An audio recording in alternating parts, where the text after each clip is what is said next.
is back in honkers, gearing up for his next assignment after taking out this year's $20 million Everest in emphatic style. We are very excited to say jockey Zac Purton joins us live from Hong Kong this morning. Good morning to you, Zac. Good morning. It's good to be back. Now, you've just been out on the track and Ka Ying Rising in work, of course, got a big next up assignment. Yeah, so he's going to run on the 23rd of this month in a Group 2, which is, the normal program here in Hong Kong in the lead up to the international races in December. He came out of quarantine on Tuesday, back into the stables. I jumped on him yesterday to get a small feel of him, and I'm going to gallop him as soon as I get off here. Well, you tell him just to wait his turn because we've been desperately looking forward to chatting to you. How's it been, Zac, over the last few weeks, obviously coming off the back of that Everest? You've probably had time to sort of breathe a little bit now since it all took place.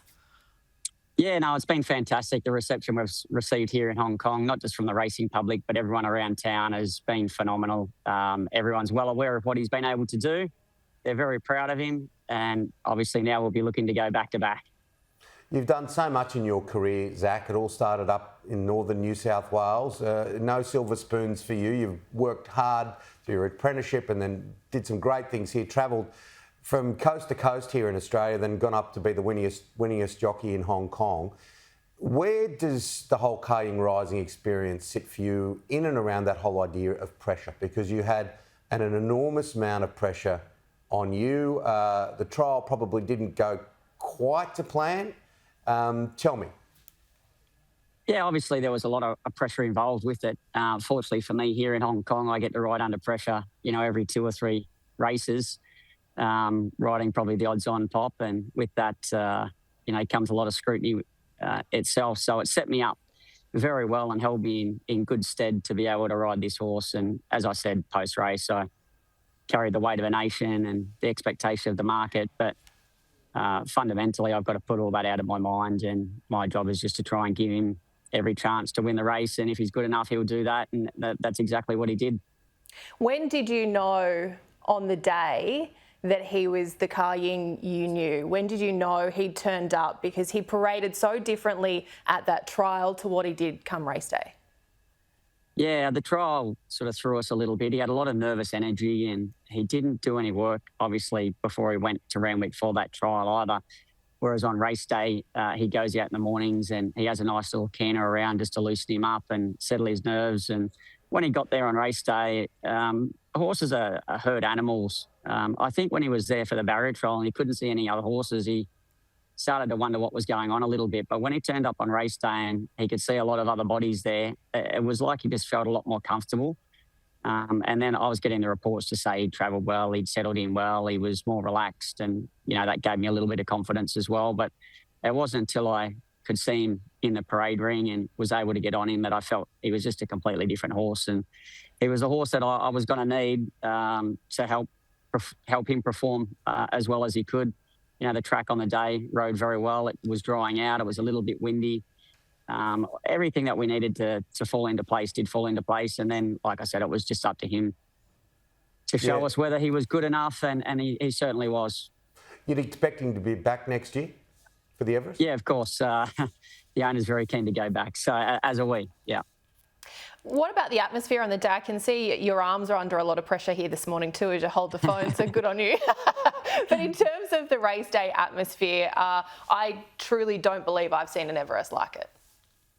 Yeah, it was fantastic. I was lucky enough to ride an Everest a couple of years back, but obviously this year was a completely different experience with the horse I was on and the focus that he was getting. But the crowd was incredible. It was great to see a lot of young people out there as well. They were up and about. They were making a lot of noise pre and post race, which was really good to see. I really enjoyed it. The weather was great. It played its part as well, and the racing was fantastic. So all in all, very good day. Glad I was able to be a part of it, and it'll be a day that I'll reflect upon very fondly for the rest of my life. Absolutely, because it was such a special day and a special moment, and that must have made the comments of Maureen Haggis even more annoying. Yeah. Sometimes when you're making comments from the other side of the world, it can be a little bit misplaced. But as I said, she's entitled to her opinion, and good luck to her. I hope you've made up with the Haggis family, though. I hope all is well in the Haggis household. I'm just wondering. I had some communication with William Haggis after the race, and he didn't let me know that there was any discontent with the ride at all. So I was a bit surprised when Maureen said what she said. But I did send William a message after the video come out, and I just said, "Send my love to Maureen." So that's where we're at. I love it. I love it. Well, no doubt you're going to be back over the summer. On a personal note, let's go out and have another game of golf. I loved it out there at New South Wales, and we'll go to the lakes next time, mate. And thanks for coming on the show. No worries. Thank you. It's been a joy to be on. It's been great to watch the show through the spring. So you're doing a great job. But before I go, I should probably give you a look at Ka Ying Rising's home here in Hong Kong. That would be great. Show us around. They're the stables. We've got multi-level stables here. There's the Walker. Ka Ying Rising will be in one of those boxes. He'll come out soon. But this is his home when he's in Hong Kong.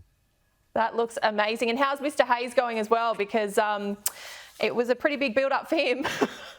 Oh, yeah. I was glad he was down there front and centre having to manage the media, and I was over here a little bit protected from it all. But he was born for those moments. He loves it. He soaked it up. And at the end of the day, things worked out well. So in some respects, we probably got the last laugh there. Absolutely. We'll see you on the first tee, eh? All right. Thank you. Thanks, Zac. Lovely to see you, and thank Cheers. you for taking the time this morning.